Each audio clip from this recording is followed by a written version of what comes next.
Assalamualaikum warahmatullahi wabarakatuh. Selamat malam para sedulur YouTube. Ketemu lagi dengan saya Agung Wijanarko. Oke para sedulur, di malam hari ini kita akan ngobrol-ngobrol santai dengan para sedulur-sedulur saya, sobat-sobat saya, teman-teman saya yang udah subscribe di kanal YouTube saya ini. Apa kabar teman-teman? Di malam hari ini seperti biasa kita akan ngobrol-ngobrol santai tentang topik-topik yang lagi viral, yang memang lagi banyak diperbincangkan di medsos ya teman-teman. Akhir-akhir ini teman-teman di medsos tuh rame ya tentang kisruh di internal umat Islam, yaitu kisruh tentang nasab ataupun garis keturunan yang memang beberapa bulan belakangan ini memang sangat santer banget ya gitu kan, dimana ada beberapa pihak yang kemudian saling beradu argumen di sini, yang diawali dengan adanya memang klaim dari sekelompok orang yang kemudian mengklaim memiliki nasab ataupun garis keturunan yang langsung menuju ke Nabi Muhammad SAW, dan kemudian beberapa pihak mempertanyakan daripada klaim kesahihan kebenaran daripada klaim garis keturunan tersebut gitu kan. Kemudian malah kesininya juga ramai gitu kan, yang kemudian semakin meruncing, dan kita memang masih menunggu ya seperti apa nanti kelanjutannya gitu kan. Yang jelas saya sendiri ya sebagai umat Islam gitu pun kadang-kadang juga merasa aneh gitu kan, karena kemudian lihat oknum-oknum tertentu, orang-orang tertentu yang kemudian tampaknya berlebihan ya. Berlebihan di sini tampak sekali gitu kan, bahwasanya kemudian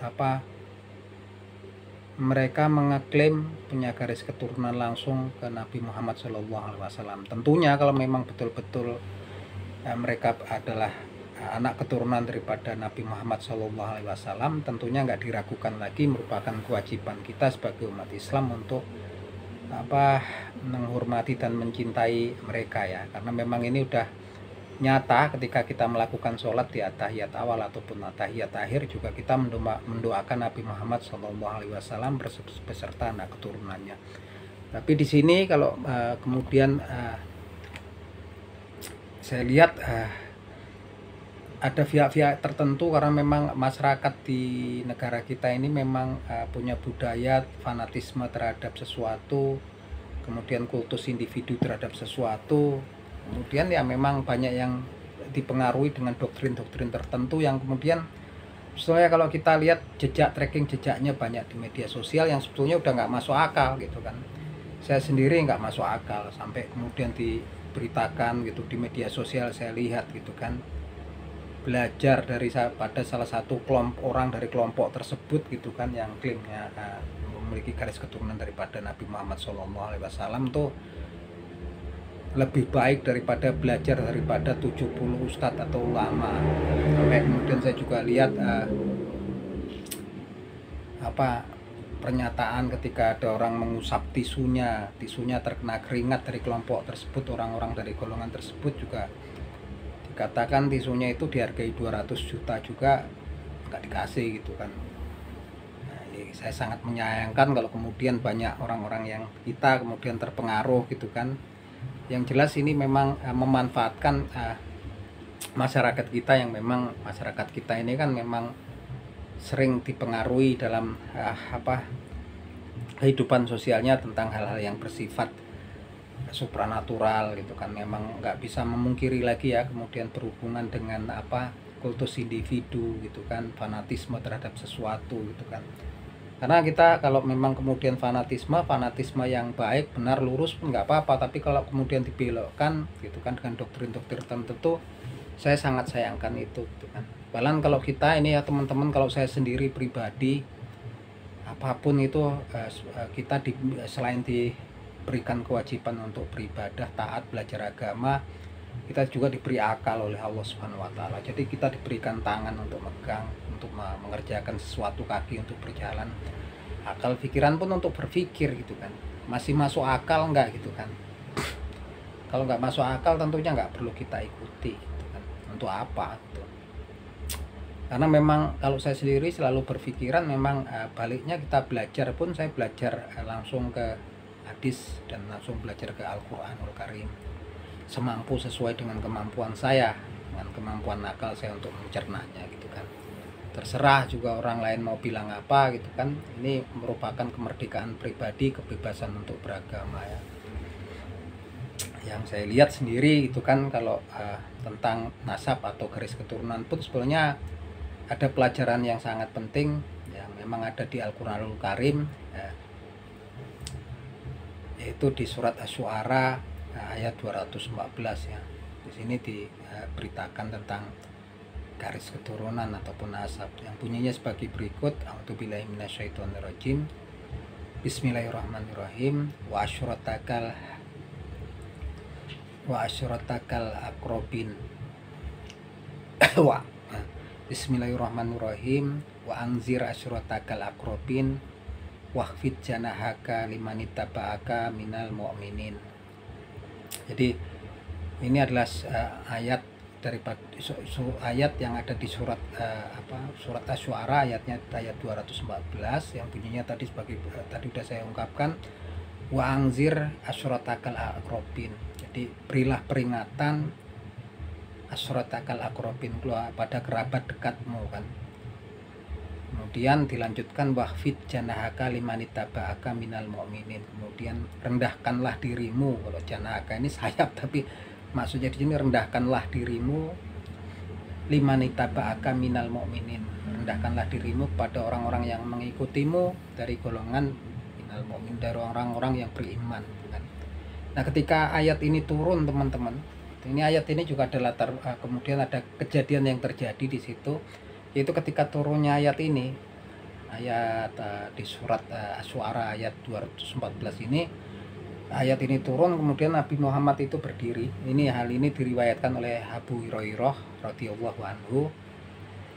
Nabi Muhammad ketika ayat ini turun, beliau berdiri kemudian berkata, wahai segenap kaum Quraisy, tebuslah diri kalian dari siksa Allah Subhanahu wa taala, karena sesungguhnya aku tidak dapat mencukupi kalian di hari kiamat nanti di hadapan Allah Subhanahu wa taala. Kemudian dilanjutkan lagi, wahai Abbas bin Abdul Muthalib, ini adalah paman Nabi Muhammad SAW, tebuslah dirimu dari siksa Allah Subhanahu wa taala, karena sesungguhnya aku tidak bisa mencukupi dan tidak bisa membelamu sedikit pun di hadapan Allah Subhanahu wa taala di yaumil akhir nanti. Kemudian beliau berlanjut lagi bersabda Nabi Muhammad, wahai Sofia ini adalah bibinya Nabi Muhammad SAW. Wahai Sofia, tebuslah dirimu dari Allah Subhanahu wa taala, karena sesungguhnya aku tidak bisa mencukupi atau membela dirimu sedikit pun di hadapan Allah Subhanahu wa taala di yaumil akhir nanti. Kemudian dilanjutkan lagi kepada wahai Fatimah putri Rasulullah Shallallahu alaihi wasallam, mintalah harta kepadaku sesuai yang kau mau, karena sesungguhnya aku tidak bisa mencukupi ataupun membela dirimu sedikit pun di hadapan Allah Subhanahu wa taala di yaumil akhir nanti. Nah, ini sangat berkesan saya sekali ya tentang ayat ini, bahwasanya di sini Nabi Muhammad Shallallahu alaihi wasallam memberikan peringatan kepada kaum Quraisy secara umum gitu kan, dan juga kepada kerabat dekatnya, yaitu waktu itu ada Abbas bin Abdul Muthalib, kemudian ada bibi beliau Sofiyah, dan juga ada anak beliau Fatimah Az-Zahra radhiyallahu anha. Di sini Rasulullah SAW meminta kepada mereka untuk betul-betul menjalankan segala perintah dan menjauhi larangan daripada Allah Subhanahu wa taala, dan berbuat amal soleh dan kebajikan untuk menebus jika mereka memiliki dosa-dosa gitu kan, memiliki kesalahan kepada Allah Subhanahu wa taala. Karena sungguhnya Nabi Muhammad menyatakan di situ bahwasanya ketika yaumil akhir nanti, seberapa dekatnya Nabi Muhammad SAW kepada kaum Quraisy, kepada Abbas bin Abdul Muthalib, kepada Sofiyah, kepada Fatimah Az-Zahra radhiyallahu anha, putrinya sendiri pun beliau tetap menyatakan bahwasanya ketika di hadapan Allah Subhanahu wa taala, aku tidak bisa mencukupi sedikit pun atau membelamu sedikit pun. Artinya memang di yaumil akhir memang dibutuhkan nggak cuman kemudian kekerabatan, garis keturunan, tapi memang di hadapan Allah adalah hambanya yang paling takwa kan, yang paling taat, paling takwa kepada Allah Subhanahu wa taala, itulah yang paling mulia kan. Bahwasanya hamba yang paling mulia di sisi Allah Subhanahu wa taala adalah yang paling besar takwanya. Nah, inilah ilmu yang sebetulnya kita dapat dari Al-Qur'an, dari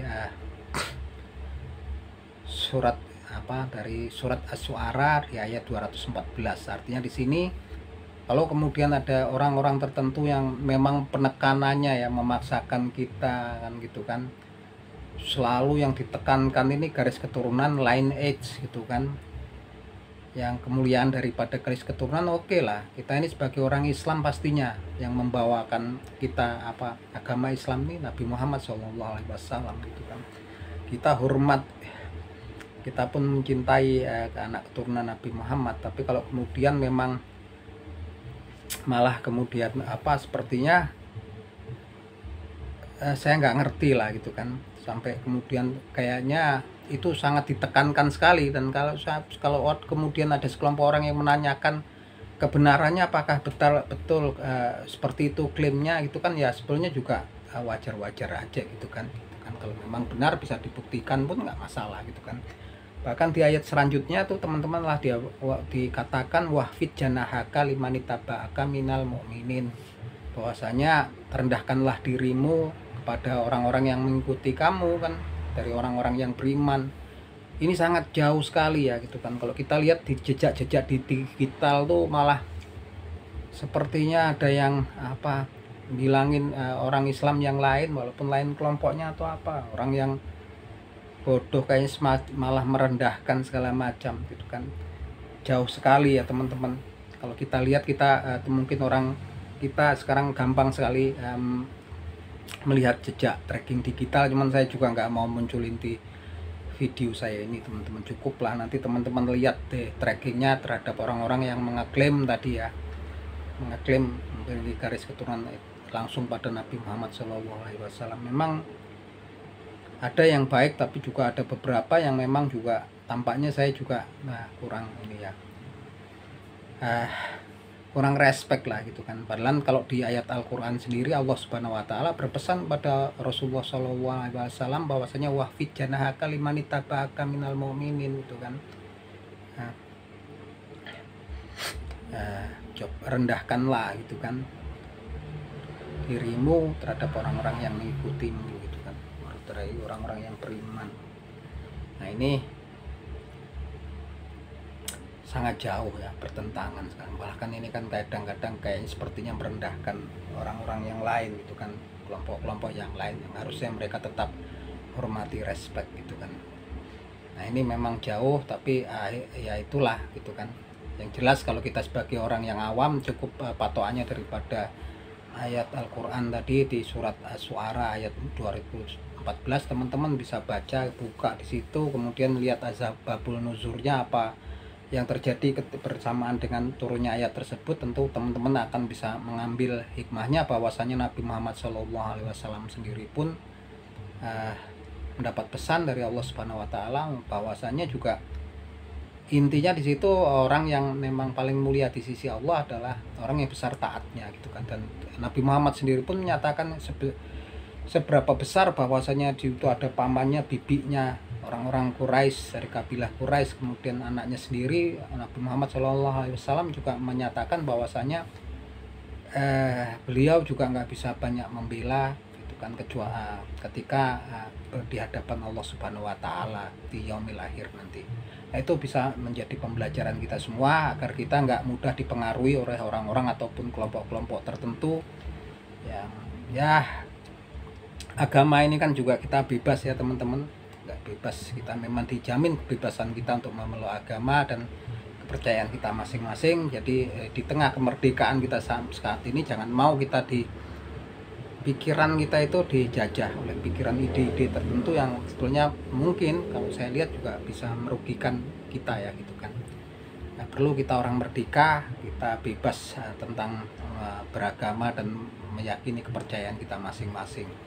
Kita bisa menggunakan akal kita, sehat kita gitu kan. Jangan kemudian terpengaruh oleh fanatisme, kultus individu yang ya sampai sekarang kita masih menunggu seperti apakah kebenarannya gitu kan. Dan itu wajar gitu kan, nggak masalah ketika ada orang mempertanyakan gitu kan keasliannya gitu kan. Kalau memang asli, memang kewajiban kita ya teman-teman, kewajiban kita untuk selalu mencintai, menyayangi anak keturunan Rasulullah SAW. Oke gitu teman-teman, ini obrolan malam, salam seduluran dari saya Bumi Janarko, wabillahi taufik wal hidayah, wassalamualaikum warahmatullahi wabarakatuh.